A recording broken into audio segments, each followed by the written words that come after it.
There's a book in the Bible called the Book of Proverbs, right? And in it, it describes two groups of people. You got wise people, and does anyone know what the other group of people is? Foolish people, wise and foolish, right? And so one of the questions for us today is, which group do we fit in? Are we wise or are we foolish? And part of that comes down to how do you define wisdom, right? So, for example, was Hitler a wise man? Okay, well, here's the thing, right? Hitler did know how to take a broke country, right, and turn it into a superpower, right? He knew how to take over a lot of the world. He knew how to fix the economy. He knew how to get unemployment way down to, what did he get unemployment down to? Something like 350,000 people or something? Like, England is nowhere near that, right? So I bet Hitler thought he was wise, right? I bet Hitler was like, yeah, man, I'm proper wise. Look what I've done for this country. He knew how to go to war, right? I mean, he was pretty wise about going to war. He was a formidable force. But at the same time, we'd be like, nah, we're in church right now. That can't be the answer. We can't be saying that Hitler is wise. Surely that's not the right kind of wisdom, yeah? That shows, though, how important this question is for us today. Are we wise or foolish? Because there's a lot of ways that we can think we're wise when we're not being wise. There's many ways where I think I'm being wise, where according to the Bible, I'm not being wise. And this is even more important as we go through this sermon series we've been going through the last few weeks on deacons. Deacons are what? Servants in the church. On the one hand, we're all supposed to be serving in the church. So we're all supposed to be servants. We're all supposed to act like deacons. And at the same time, there can be a time and place for saying we're going to appoint some deacons in the church who are officially going to serve the church. And they help with practical things in the church, right? And it all started back in Acts chapter 6 about a squabble in the church, an argument about how much food people were being given. There were some people saying, our widows aren't being given enough food, and them widows are being given more food than us. And so they appointed deacons to sort it out. I'll tell you why that's interesting. Does anyone know what the two things were that Hitler promised back in the day before it was obvious that he was proper evil? Food and bread, innit? Food and bread. He's like, I'm going to give you food and bread. Okay, what did deacons help people with? Getting food and bread. You can be wise about how you give people food and bread and actually be really evil at the same time. And in the church, we can think we're being wise about how we're serving one another and be evil at the same time. Yeah, I even said evil. Now, I know you'll be thinking, no, not evil. But wait till we see later what the Bible says about wisdom, and you'll see that if we serve people in the wrong way, if we serve people in an unwise way, we are being evil. So that's why this is such an important question today. Are we wise or are we foolish? Okay, so let me just pray and then we'll go into this. Oh Lord God, help us today to see what we're really like, if we're wise or if we're foolish. But as well, God, please help us to not fall into despair. We know you're here to change us. We pray that you would change us. Make us more wise this morning. Make us more like you. Fill us with your spirit as we study your word.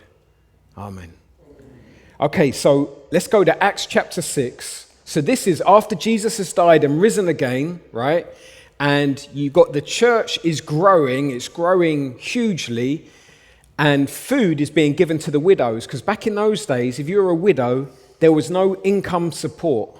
There's no benefit system. Okay, benefit system hadn't been invented yet. In fact, I heard that it was an emperor years later who saw what the church was doing, and they were like, boy, I don't like the church getting all the credit for this. And so an emperor started up a benefit system. And so hence today we have a benefit system. So the church were doing a great job of taking care of the needy. But there ended up being this squabble, and the leaders of the church were like, look, we're supposed to focus on the ministry of the word, teaching the Bible, and the ministry of, what's the other one? Prayer. We got to be praying for the church. So we don't want to get distracted with this food stuff, food distribution. So They said in Acts chapter 6, verse 3, "Brothers and sisters, choose 7 men from among you who are known to be full of the Spirit and," what does it say? Wisdom. "We will turn this responsibility over to them." So they're saying we've got to pick 7 people full of the Spirit and full of wisdom, and they will sort out this food distribution problem, and they'll sort out this argument, this squabbling that's going on. Now, last week we looked at what it means to be full of the what? The Spirit. So you're all experts on that, so we don't need to go there today. But today we're going to look at what it means to be full of wisdom. And there is a link in the Bible. Being full of the Spirit and full of the wisdom are linked. You can't be full of God's wisdom without being full of the Spirit. So there's a link. We're not today going to look at the link. We're just going to focus on being full of wisdom. And as we go through it, it might remind you a bit of what we've looked at about being full of the Spirit. So that's it. In Acts chapter 6, it doesn't tell us any more about being full of wisdom. But if you can please turn to the book of James, near the end of the Bible, the book of James, chapter 3. And if you go to James chapter 3, verse 13, we get some real helpful verses about what it means to be wise. Not in the Hitler sense, but in the godly sense. So James is writing this letter to Christians, and he says in 3 verse 13, "Who is wise and understanding among you? Let them show it by their good life, by deeds done in the," what does it say? Humility, by deeds done in the humility that comes from wisdom. Well, the first thing he says, he's like, who's wise? So you can imagine as they're reading this out in church for the first time, a bunch of us would be sitting there thinking, yep, that's me, I'm one of the wise ones, right? And then he says, let them show it by their good life. So right there, he's like, if you're wise, people will be able to see it by your good life. Right? Imagine the first time it's being read out. Some of us would still be like, yeah, that's me.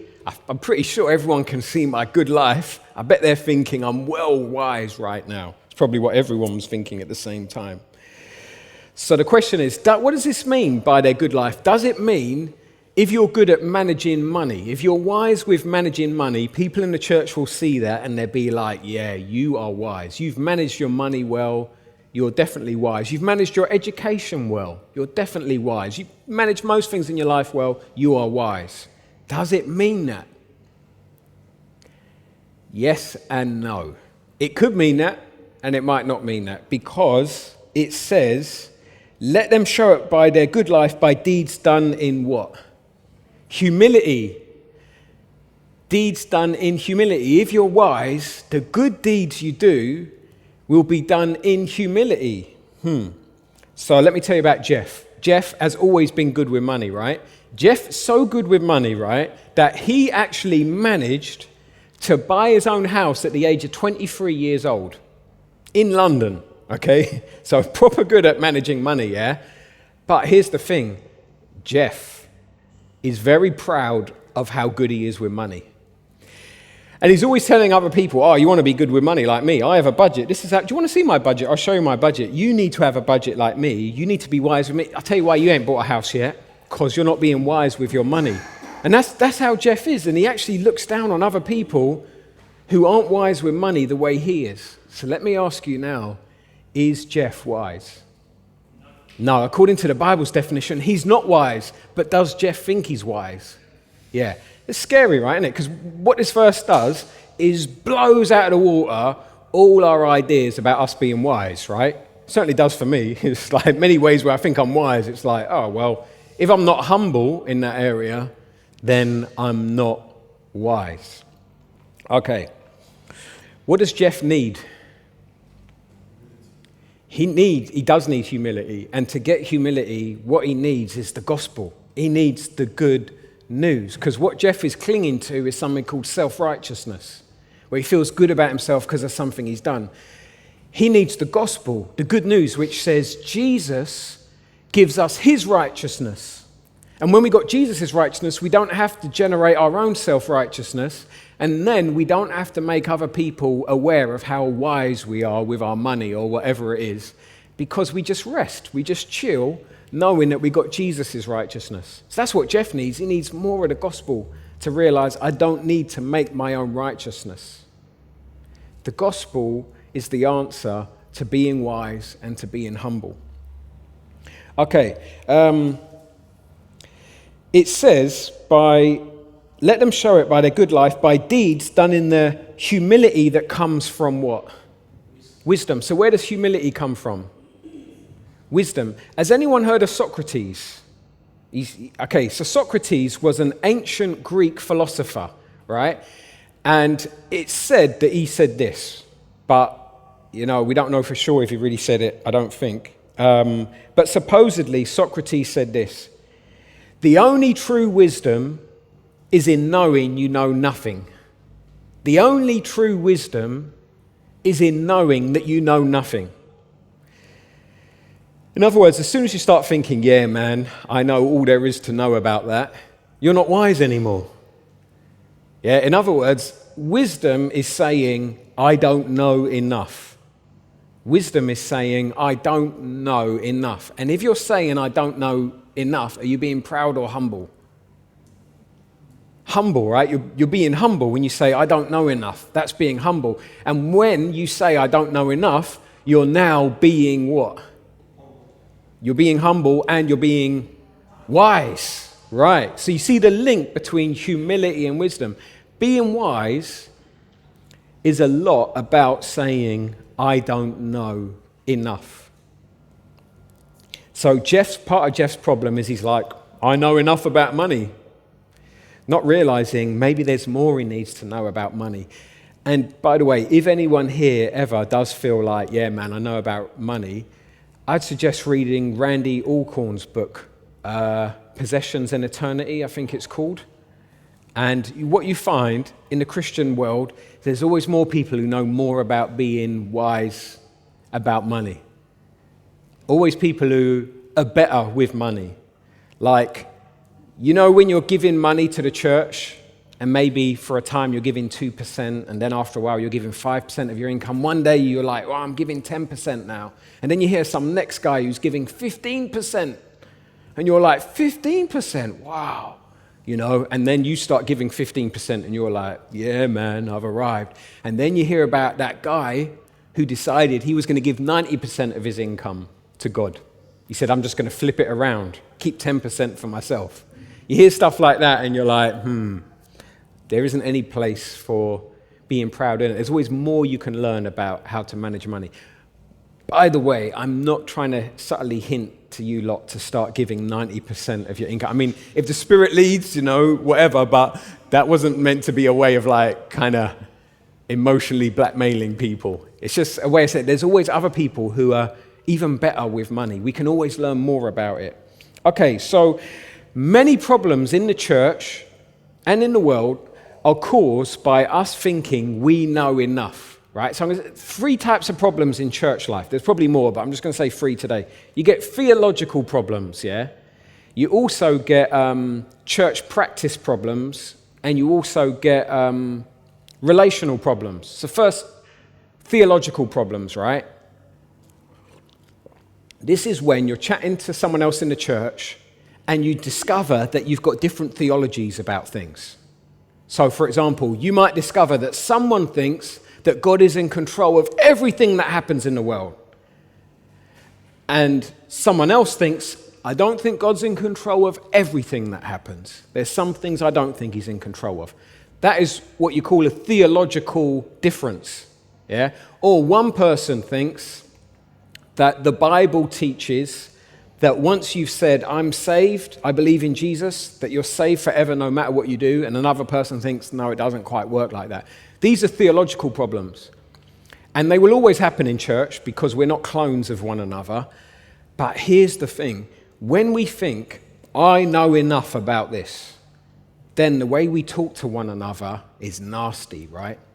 Because when we chat to one another about our theological differences, I will take a stance of, no, I know enough about this, and I know enough to know you are wrong. And there's nothing you can tell me that will change my mind. You are wrong. And then what we do is we just fight one another for half an hour, well, an hour and a half, right? And at the end, we're just in a bad mood with one another, and no one is any the wiser. A wise person says, I don't know enough about this. I want to listen to your view. Even though I don't agree with your view, maybe there's something that I will learn today from discussing this with you. So let's talk. So that's theological problems, and that's how wisdom in the church will help us with our theological problems. Now, a similar thing is church practice problems, right? Why do we sing the number of songs that we sing before the sermon? Why do we then sing a set number of songs after the sermon? Why do we then have a meal every Sunday? Why do we have communion in a different location? Why do we do all the things we do? Why do we have church membership? There's so many things that we do in our church practice that aren't written in the Bible that we have to do them this way. But there's reasons why we do them. They might be good reasons, they might not be good reasons. But some of us think, or have thought over the years, there's good reasons for them. But here's the thing. What happens if some of us disagree about some of our church practices? If we approach one another with an attitude of, no, I know everything there is to know about this, and I'm telling you, what you're doing is wrong, it needs to change. And then if the other person is like, no, we know everything there is to know about this, we've always done it this way, this is the right way, we're never going to change, then we're not going to have a loving communication with one another, right? So instead, a wise, humble attitude says, you know what, we've always done it this way, I think it's the right way to do it, but maybe from chatting to you, I will learn something different, and I will learn that we should change the way we do things. So let's talk, and let's dialogue together, let's reason together. Now, anyone remember what the third type of problem I said there are in churches? Relational problems, right? I'll give an example of one of these, right? There was a pastor, I heard this story, right? This pastor who, at the end of church, he would walk down through everyone and go out the church, and there was this lady who, as he went past her, she said, "Good sermon, pastor," right? And he just totally blanked her. Now, how would you feel? How would you feel like if you come up to me after this one and say, "Good sermon, Duncan"? Don't call me pastor, but just say, "Good sermon, Duncan," and then I just like blank you and walk off. How would you feel? Well, this woman was proper annoyed, and she got angry, and she got bitter. She started bearing a real grudge against this bloke. You know what she found out later? That he's deaf in his right ear. As he walked past her, she goes, "Good sermon, pastor." He didn't hear a thing, not a single thing. But she assumed she knew everything there was to know about this guy and this situation. She had no idea that he didn't even hear her. And so they had a relational problem because she thought she knew enough. What she should have done is said, "I don't know enough. I need to find out more because maybe there's a good reason why he blanked me." So godly wisdom is humble. It means that we say, "I don't know enough. I don't know enough." That is godly wisdom. I don't know enough. I don't think Hitler was like that. Yeah? I think Hitler thought he knew enough about everything and he really needed someone to tell him killing Jews is bad. Yeah? He really needed to be taken to school about a number of things. Okay. And this is one of the reasons why in the book of Proverbs it talks so much about being wise. It says people who are wise get advice. You only get advice if you think you don't know enough. If you don't get advice, you think you know enough. Okay, right, moving on. James chapter 3, verse 14. It says, "But if you harbor bitter envy and selfish ambition in your hearts, do not boast about it or deny the truth." So it's saying here, if you harbor, which is like, if you've got boats docked at the harbour, he's saying if you've got these things harboured to your heart, there's two things. It's saying if you've got these like boats harboured to your heart, you've got these two things deep within your heart. They are bitter envy and selfish ambition. So let's look at the first one, bitter envy. Bitter envy is where someone has something that you want, but you haven't got. And you get bitter about it. Now here's the thing. Everyone's got something that we haven't got that we want, right? Yeah, I mean, go on, let's be honest. You go around someone else's home and you're going to see something that you want. Or you're going to hear about something that they spend money on that you don't spend money on, and you're going to be like, I want that, why can't I have that? Yeah? And that's envy, right? Over time, that envy can get bitter, where there's just a real hardness on our heart about it. A bit like any of you who've ever played guitar, learned to play the guitar, you find you get these calluses on the ends of your fingers where they just get hard. And that's what happens to our hearts, and we get bitter about it. And we envy people in a bitter way. But here's the interesting thing. It doesn't stop there. Then we start boasting about it. So that's why it says, but if you harbor bitter envy and selfish ambition in your hearts, do not boast about it. So when we're envious of people, we don't keep it to ourselves. We actually boast about it. So we chat to one another and say things like, oh, it's all right for so-and-so, isn't it? Yeah, I mean, they got this and they got that. Oh, I just heard they went on holiday to France.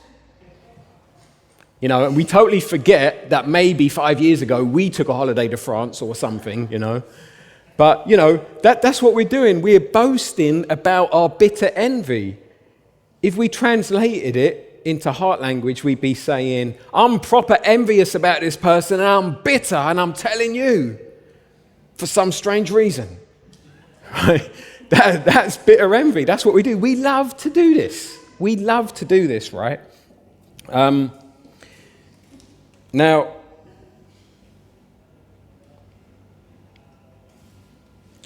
I'm just going to skip the rest I was going to say about that, because I think you've got the point.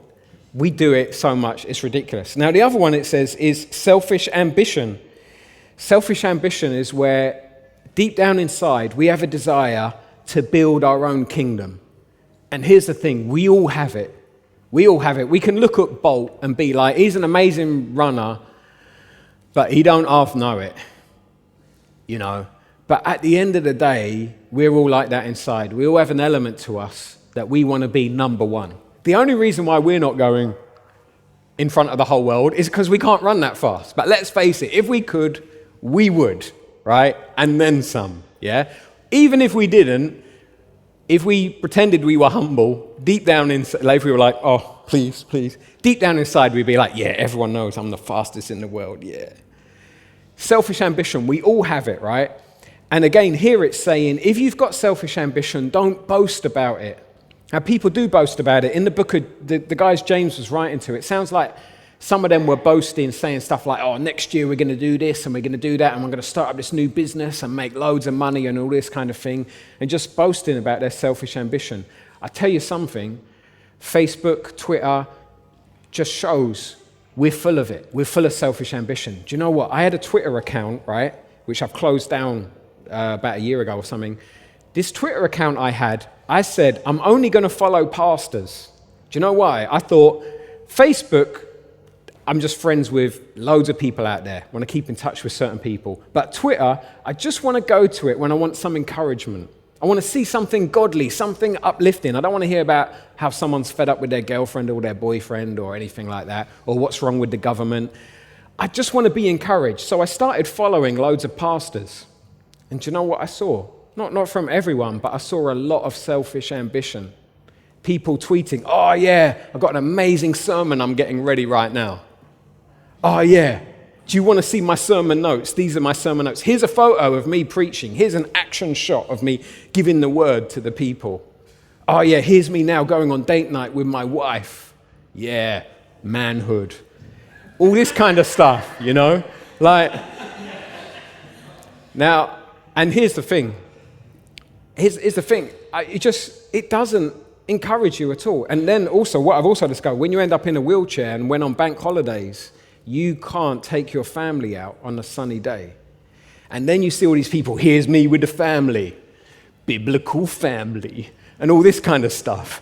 You know, you're like, man, that's just putting me down right now. Selfish ambition. But here's the thing, we've all got it, I've got it. Just because I don't tweet about it, I've just got other ways that my selfish ambition comes out. Here's the 3 ways that I know of to deal with selfish ambition. I'm not an expert, but these are 3 ways. First one is, don't deny it. So it says it there, doesn't it? James 3:16. But if you harbor bitter envy and selfish ambition in your hearts, do not boast about it or deny the truth. Don't deny it. We've all got selfish ambition. It says in 1 John that if you say you haven't got sin, you lie and you deny the truth.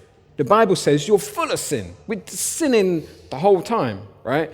And so, admit it, we've all got selfish ambition. It's there. The second way I think to deal with it is we need more sense of God's glory.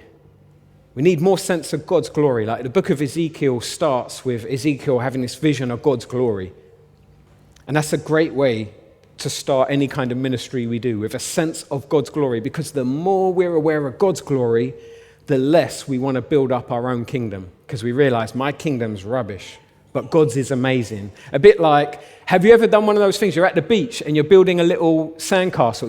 You've built 3 or 4 of them, and then you build a little moat and you're like, this is awesome. And you're like, this is amazing. And then when you leave the beach that night, you're walking back and then you see like this whole massive thing that some guy's done, you know, and there's windows and there's steps and there's doors and there's flags.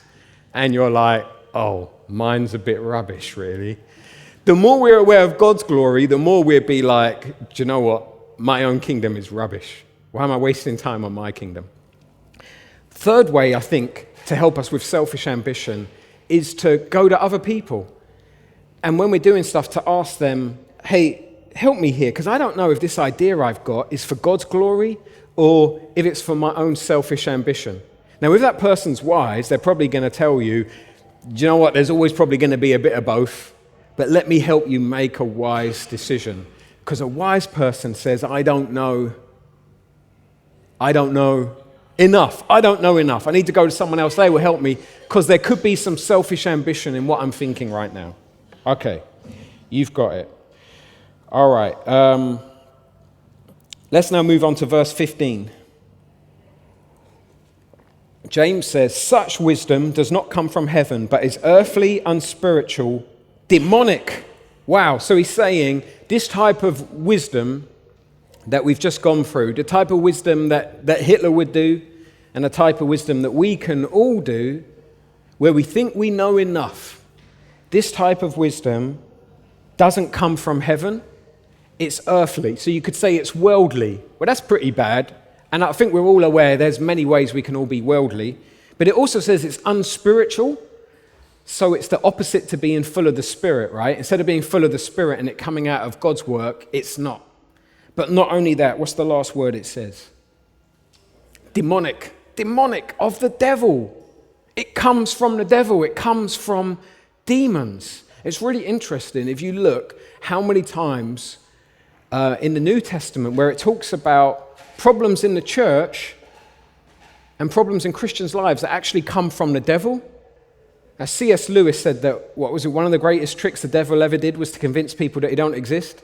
Some of us have been in churches in the past where everything is blamed on the devil. You trip on your shoelace, the devil. You know, you stub your toe, the devil. You're hammering a nail, the devil. You know, you say something bad to someone and then you say, the devil, he done it. You know, but some of us then pendulum swing away from that and then we ignore the devil as if he don't exist. And James here in this letter is saying, when you guys are wise in this bad way, that's coming from the devil. That's coming from the devil. You're bringing the devil into the church in your dealings with people. One commentator on the book of James says that what was going on, what James is talking to, is there were Christians in the church who were throwing around accusations and falsehoods about one another. And the church was splitting up into groups, and some of these groups were following people who were saying, yeah, I'm wise. They were self-professed wise people. And it was just causing factions.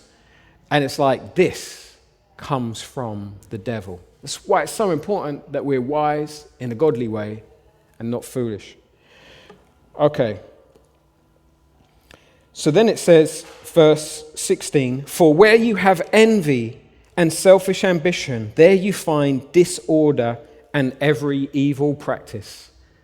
So with bad wisdom, we end up with disorder in the church. There end up being factions in the church. Do you remember the first ever deacons were appointed because there was this kind of rift going on in the church? These people were brought in who were full of wisdom to help stop the rift. So we all need to be wise people who can help stop rifts in the church. But if we're wise in the wrong way, we will create more rifts, more disorder, and every evil practice. It can lead to all kinds of evil going on in the church. Let's go to verse 17. But the wisdom that comes from heaven is first of all pure, then peace-loving, considerate, submissive, full of mercy and good fruit, impartial and sincere. So it starts off saying that wisdom that comes from heaven is first of all what? Pure. Now, I'm not too sure what this means. It could mean it's pure in the sense of this is a wisdom that's just all for God and it's not for selfish ambition. Okay? It could mean it's pure in the sense that it just leads to a pure lifestyle, free of sexual immorality, free of gossip, free of bitterness and all that kind of stuff. It could also mean it's pure in the sense of it's not double-minded, which is a theme throughout the book of James about people who are double-minded. Christians are a bit of a Dr. Jekyll and Mr. Hyde type person. Let's move on to the next one because I'm not too sure what it means. Wisdom that comes from heaven is first of all pure, then peace-loving. Peace-loving, like the first deacons in the book of Acts chapter 6, people who promote peace. Wisdom is peace-loving and it promotes peace. Was Hitler peace-loving? No, not at all. Godly wisdom promotes peace rather than being in the right. I know none of us think we're anything like Hitler, but we have the same problem in it, that Hitler thought he was in the right and we think we're in the right. Let me tell you about Sasha, right? Sasha is a godly, good morals wife in the church. Not in this church, she's a made-up character, right? And she's great. She does everything on point. But she often gets into arguments with people, and in those arguments, she's so concerned with being right that although she wins the argument, she loses the friendships. Sasha is not peace-loving. She is right-loving. She loves being in the right, which makes her self-righteous like the rest of us. What does Sasha need? The gospel. She needs the gospel because the good news tells us that Jesus will give us his righteousness. Everything that he's done right will be credited to our account. So we don't have to generate our own righteousness. We get Jesus's instead. That's what Sasha needs. And this will lead to Sasha being more peace-loving. And at New Life, we all need to be more peace-loving. Right, let's move on to the next one.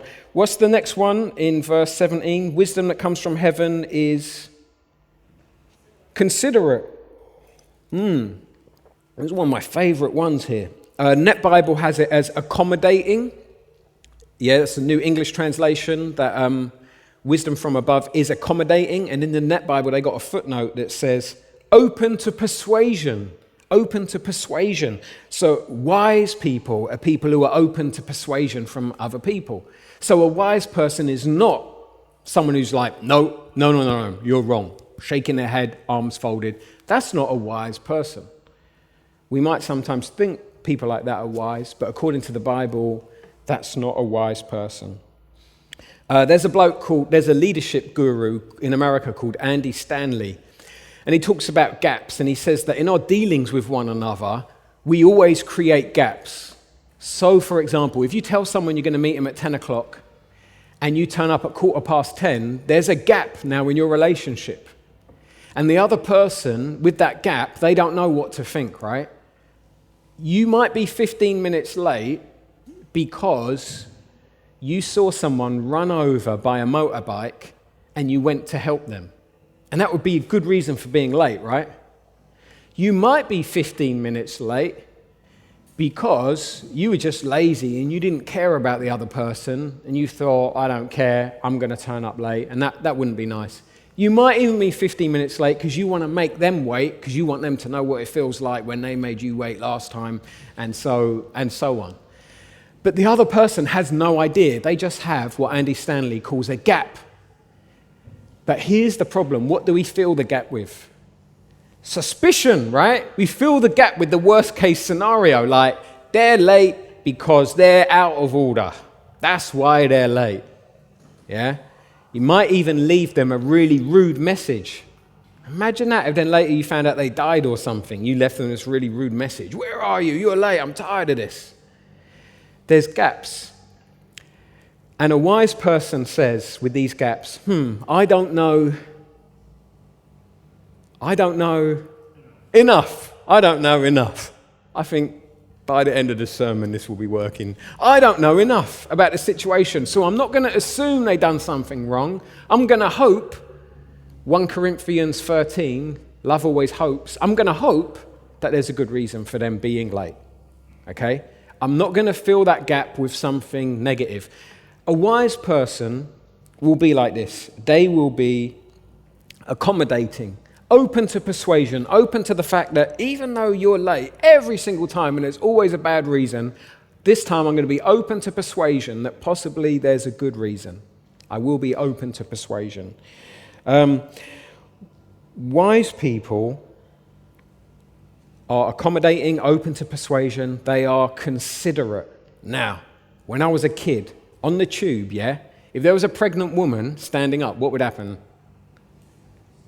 Someone would give him a seat, right? Well, my wife's been pregnant 4 times, and what I've learned these times is that people don't give you a seat. Sometimes, but in general, it don't happen. I see young men, like 25 years old, sitting on the tube or on the bus, and pregnant women there, standing. Outrageous. Why is that? Because in our culture, over the years, we've become less considerate. Much less considerate. In my living room, the sun comes in a really bright way and sometimes can really get in people's eyes.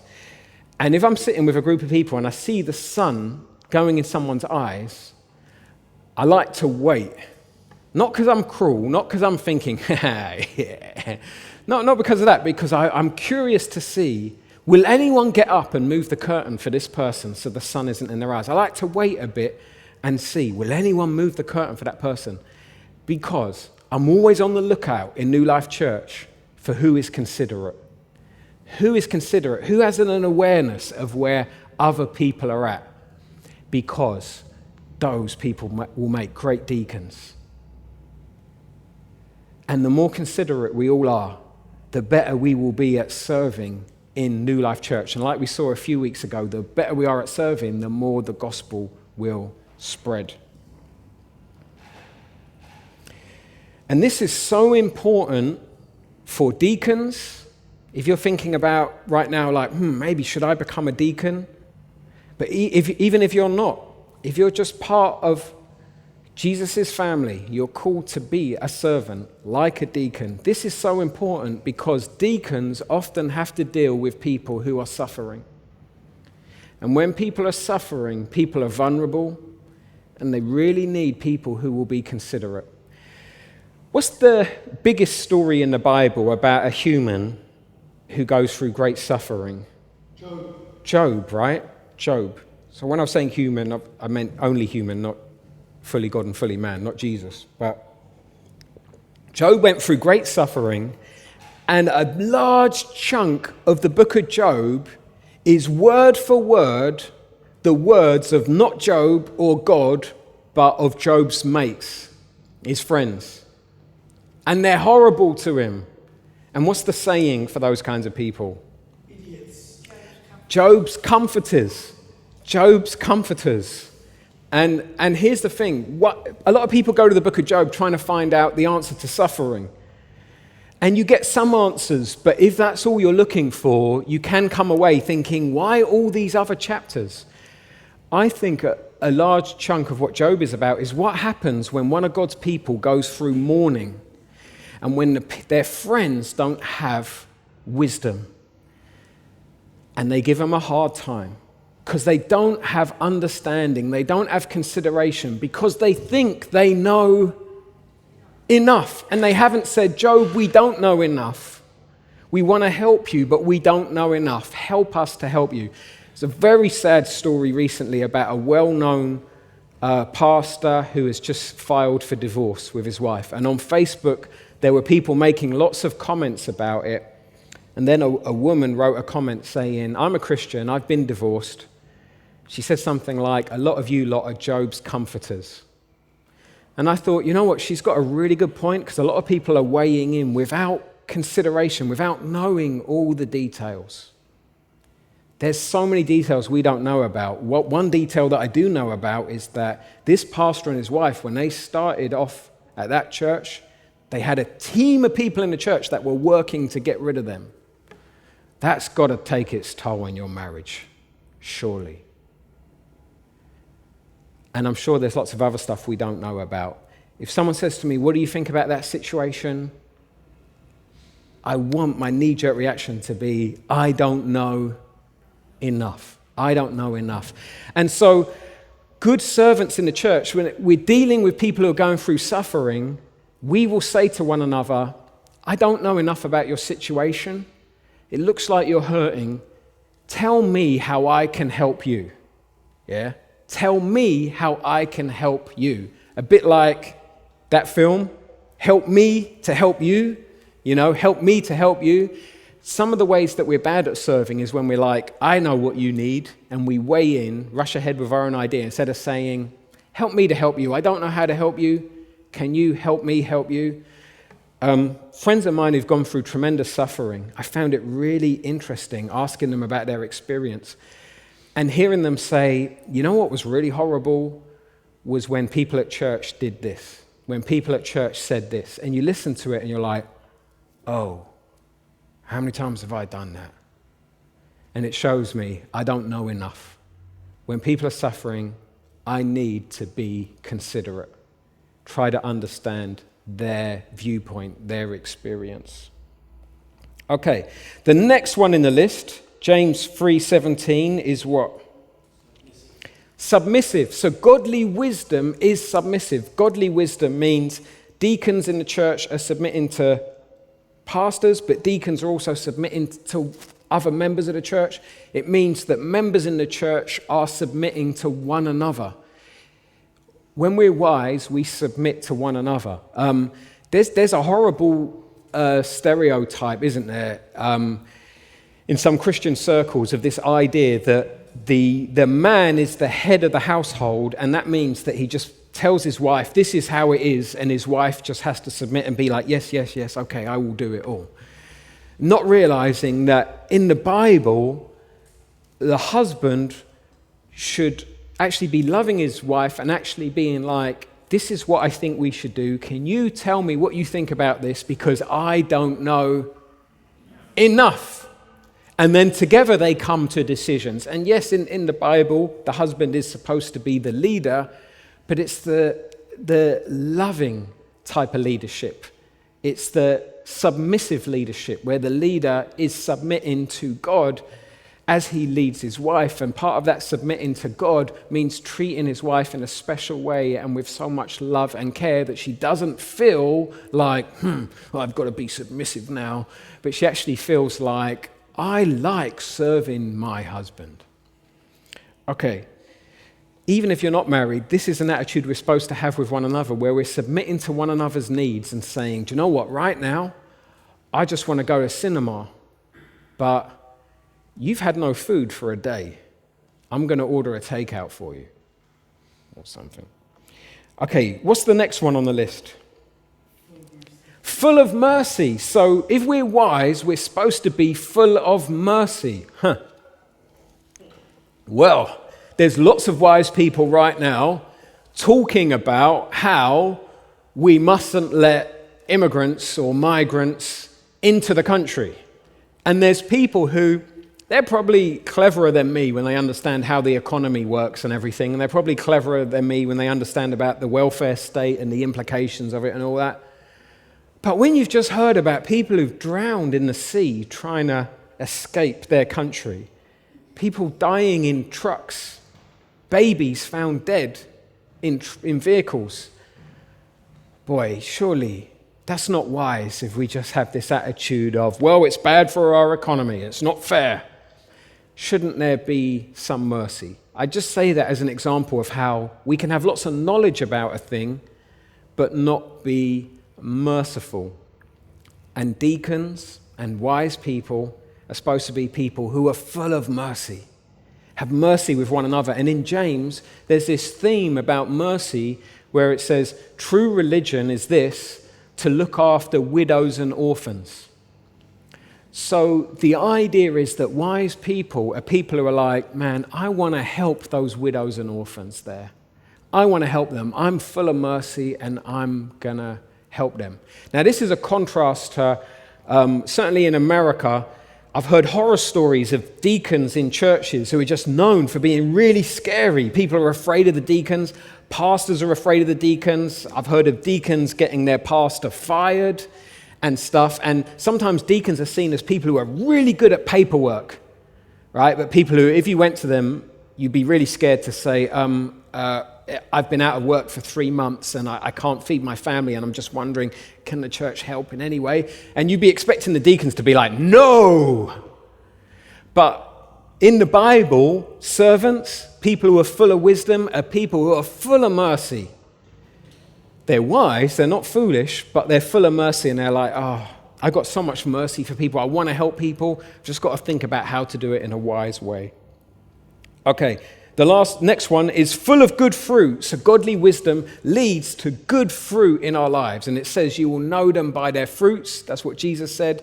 And in Acts 6, they've told people to choose deacons who are known to be full of the Spirit and wisdom. So from wisdom, we should be able to see good fruit. Okay, the next one is impartial. We've nearly finished the list now. Impartial. Okay, impartial means the first time you hear someone say something about a situation, you don't take it as gospel. You know, in Proverbs it says someone's argument sounds good until you hear the next person's counter-argument.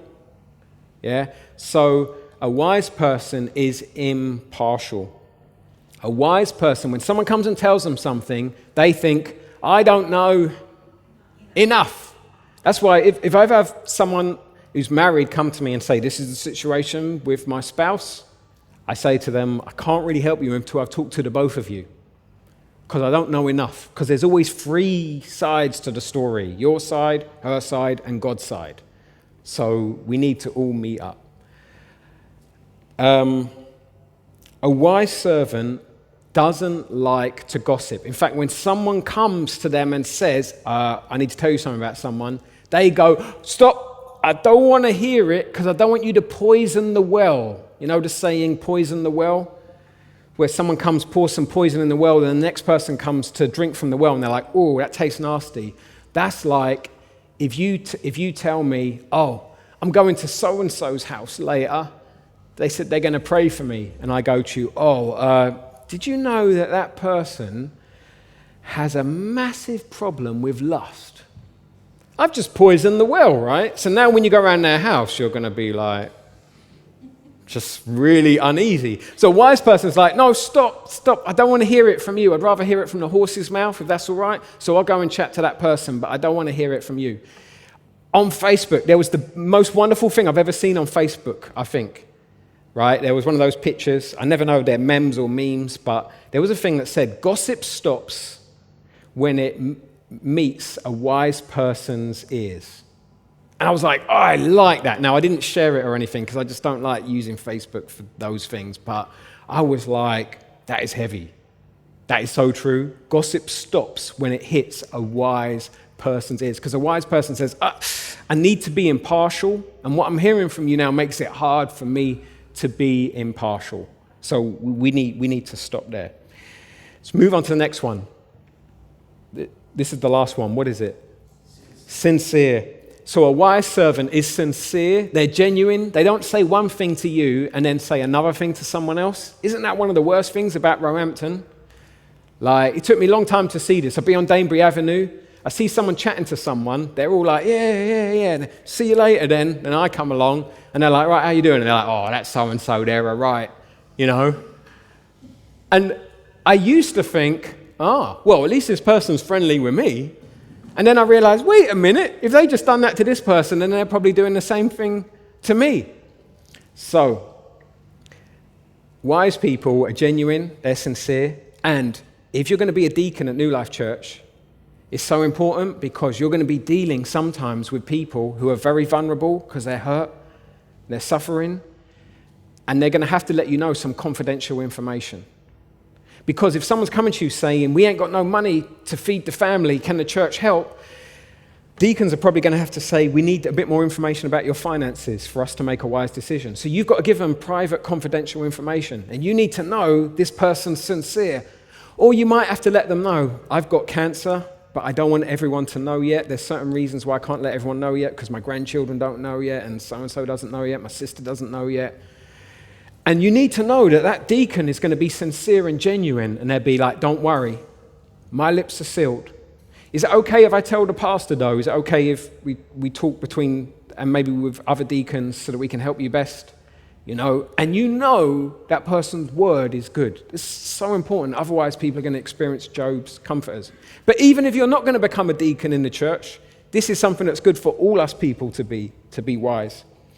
Okay, let's move on. Verse 18, peacemakers who sow in peace reap a harvest of righteousness. So wise people are peacemakers, people who make peace. It's not the same as peacekeepers. Peacekeepers are people who don't ever say anything about a situation because they're worried about rocking the boat. That's a bad thing. That comes from fear of man, fear of other people.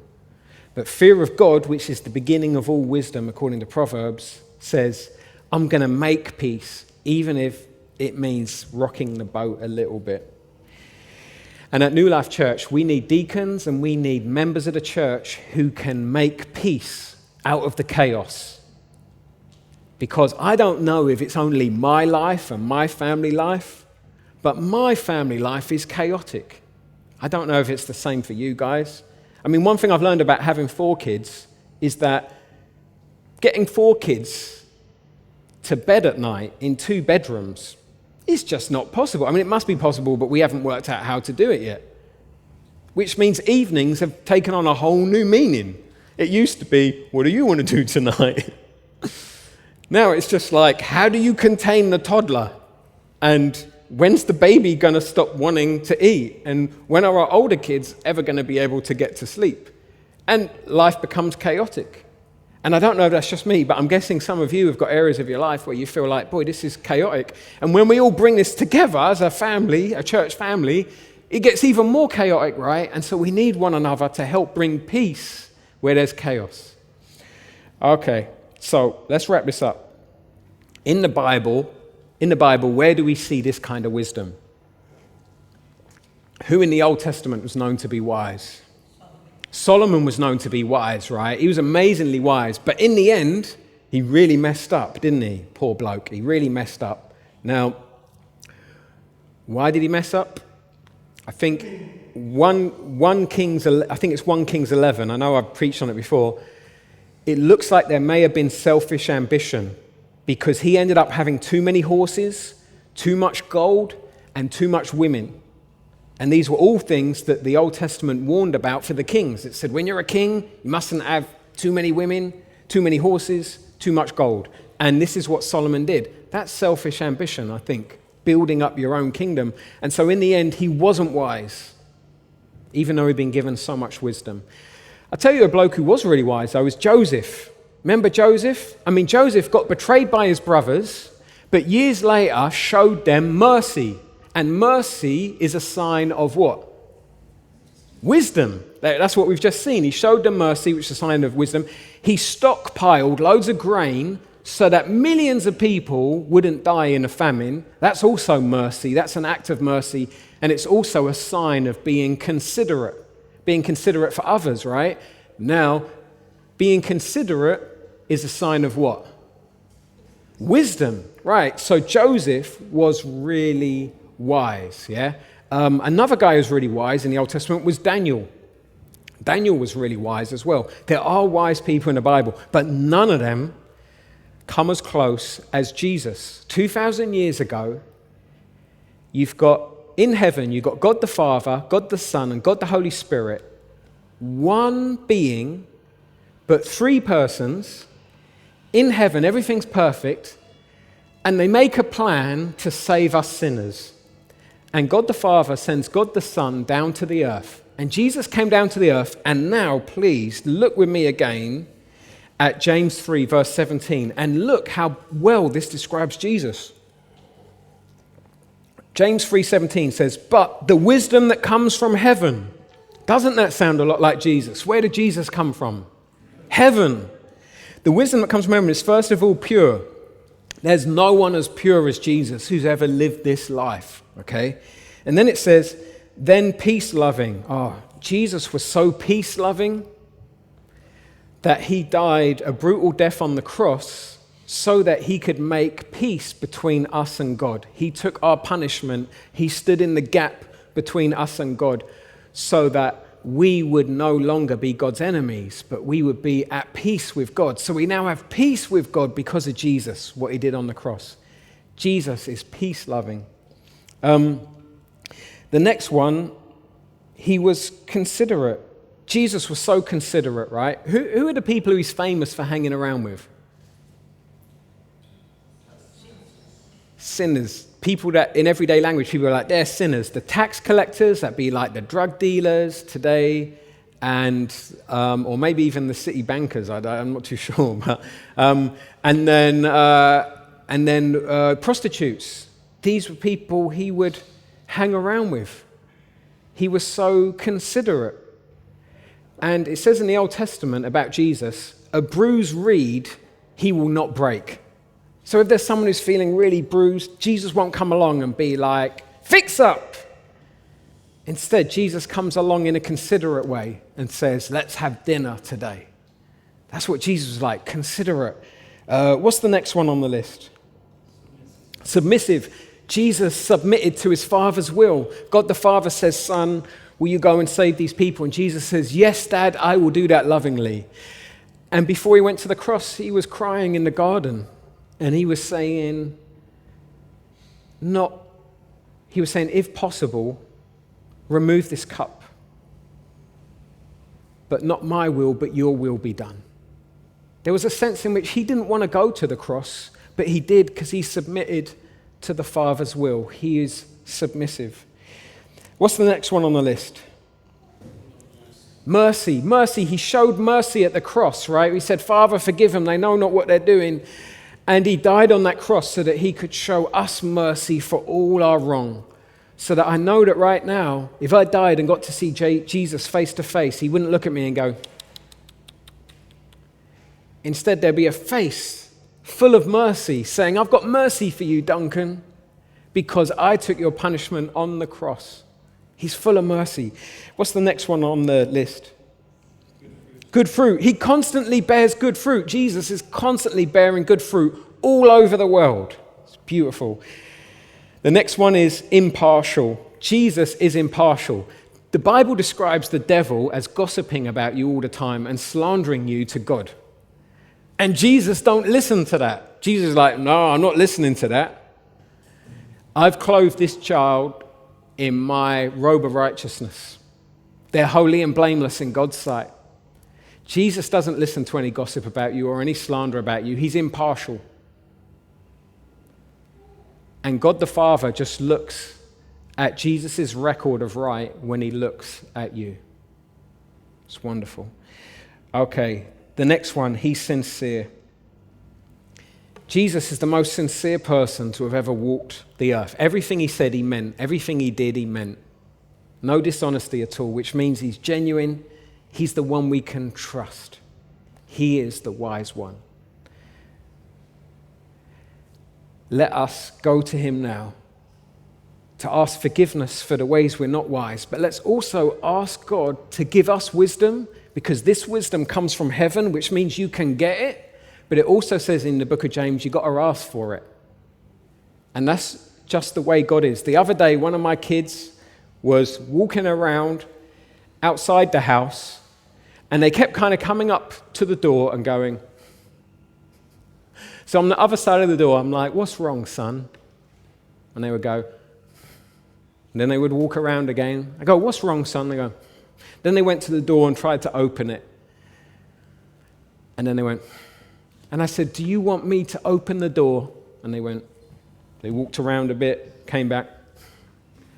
I didn't open the door, not because I wanted to be cruel to them, because I wanted my son to ask me, Daddy, open the door, because I want that relationship with my son. I want my son to ask, and I answer and bless him with opening the door. And God the Father wants us to ask him for good things, and he will give them. And one of the things he wants us to ask him for is wisdom. So let's go to him now. Oh, Heavenly Father, please give us your wisdom that comes from above. Please make us wise people. Please fill us with your Spirit. Jesus, we praise you because you are so wise in such a wonderful, beautiful way. We thank you so much for what you've done at the cross. Your whole work of salvation oozes wisdom. Oh, forgive us for our worldly wisdom, for our evil wisdom, for our evil ways. Forgive us for thinking we know enough, for thinking we know it all. Holy Spirit, convict us, change us. Soften our hearts. Jesus, wash us clean with your blood. Thank you for your righteousness so that we can stand in the Father's sight as holy and blameless. We praise you. Amen.